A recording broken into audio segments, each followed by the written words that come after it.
ایک نئی صبح کسان کے لیے لائی ہے۔ کسان صبح سویرے اٹھ کر اپنی کھیت کی طرف آگے بڑھتا ہے۔ کسان ہاتھ میں ممٹی لیے ہوئے کلاٹی لیے ہوئے آگے بڑھتا ہے۔ پھر وہ کھیت کا جائزہ لیتا ہے اور کھیت کو آگے بڑھ کر صاف کرنا شروع کر دیتا ہے تاکہ اس میں آگے جا کر فصل اگا سکے، تاکہ اس میں بیج ڈال کر اناج اگا سکے، تاکہ لوگوں کا پیٹ پال سکے۔ کسان پوری محنت کے ساتھ، پوری شدت کے ساتھ، پوری لگن کے ساتھ اپنی زمین کو صاف کرنے لگتا ہے۔ یاد رکھیے، جو کسان 3 وقت کا کھانا ہم سب کو کھلاتا ہے، وہ خود 1 وقت کا کھانا بھی ٹھیک سے نہیں کھاتا۔ کسان اس دوران میں اسے چوٹ بھی لگتی ہے، اس کے ہاتھ میں کانٹے بھی چبھتے ہیں، لیکن ان سارے درد کو وہ کسان سہ لیتا ہے، کیونکہ اسے عادت ہو چکی ہوتی ہے ان سب ساری چیزوں کی۔ کسان پوری محنت کے ساتھ ساری جھاڑیوں کو اکھاڑتا ہے، سارے کانٹوں کو اکھاڑتا ہے، تاکہ اس میں وہ بیج بو سکے، تاکہ اس میں وہ فصل اگا سکے اور اس فصل سے کچھ پا سکے۔ 6 مہینے پورے ہو جاتے ہیں، لیکن کسان کی اس زمین پر ایک بھی اناج کا دانہ نہیں اگتا۔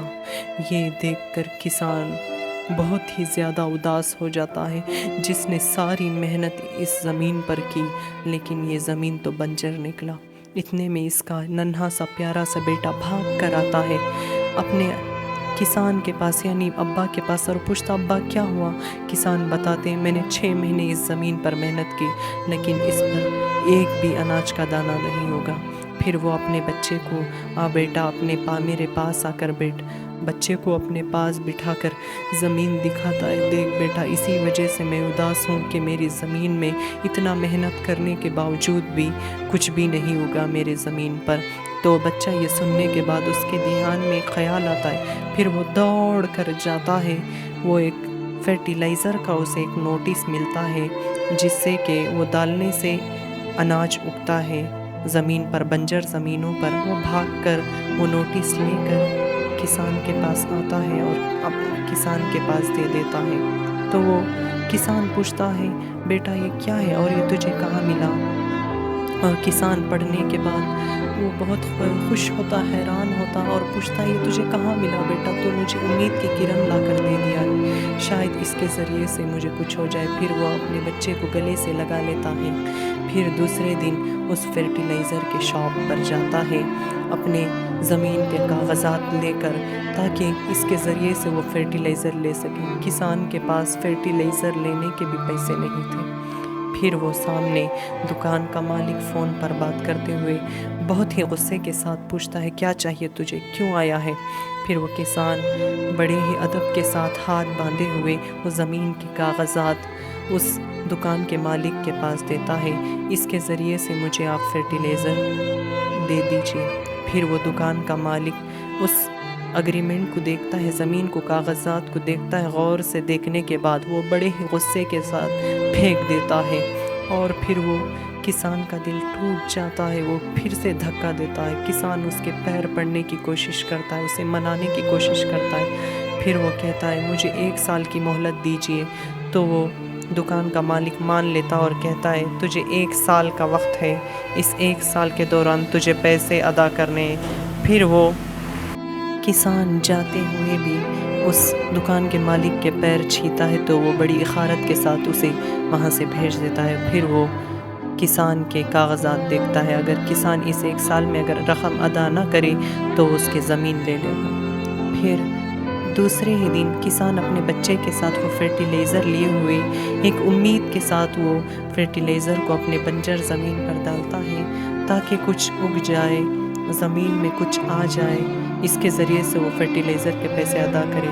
لیکن 1 سال پورے ہو گئے، لیکن قدرت نے ساتھ نہیں دیا۔ اس سال بارش کم ہونے کی وجہ سے اس سال بھی زمین پر فصل نہیں ہوگی۔ یہ سوچ سوچ کر، یہ دیکھ کر کسان کا دل بیٹھا جا رہا تھا، وہ اس کا دل بہت رو رہا تھا، وہ بہت رونے لگتا ہے پھوٹ پھوٹ کر، کیونکہ یہی ایک امید تھی۔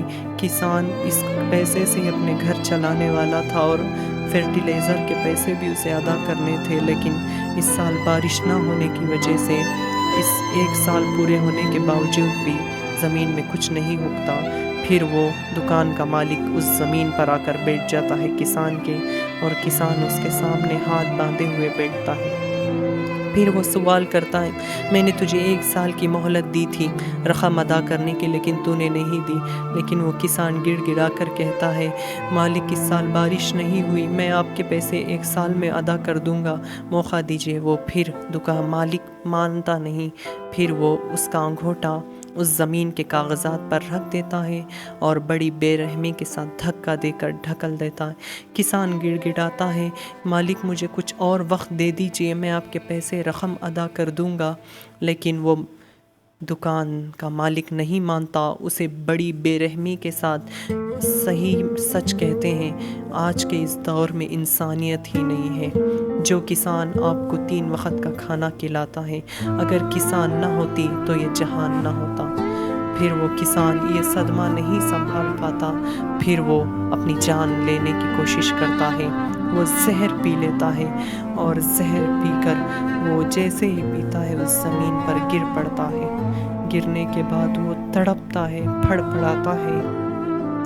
کسان کے لیے آج ہم انسانیت ہی نہیں دکھا رہے ہیں۔ اگر یہ مہنگے مہنگے پیزا برگر کسان کے ہی زمین سے جنم لیتے ہیں، یاد رکھیے آج یہ کسان کا حالت ہے تو صرف اور صرف ہماری ہی وجہ سے ہے۔ اگر اسے کچھ اور وقت کی مہلت دے دے تو شاید آج اس کسان کی جان بچ جاتی۔ پھر وہ کسان اپنے آخری سانس پر ہوتا ہے اور اتنے میں کسان دم توڑ دیتا ہے۔ بے حد ہی دردناک نظارہ ہے، اتنے میں ہی اس کا ننھا سا پیارا سا بچہ بھوکا، صبح سے بھوکا اپنے ابا کے پاس آ کر دیکھتا ہے تو وہ اپنے ابا کو جان سے ہاتھ دھوتے ہوئے پاتا ہے، یعنی انتقال کر گئے اس کے ابا۔ یہ دیکھ کر کسان کا بیٹا پھوٹ پھوٹ کر رونے لگتا ہے، بے انتہا رونے لگتا ہے۔ ہمیں کسان کے ساتھ اچھا سلوک کرنا چاہیے، اس کے ساتھ انسانیت کے ساتھ پیش آنا چاہیے۔ Save farmer, save life, show humanity towards the farmer. Thanks for watching.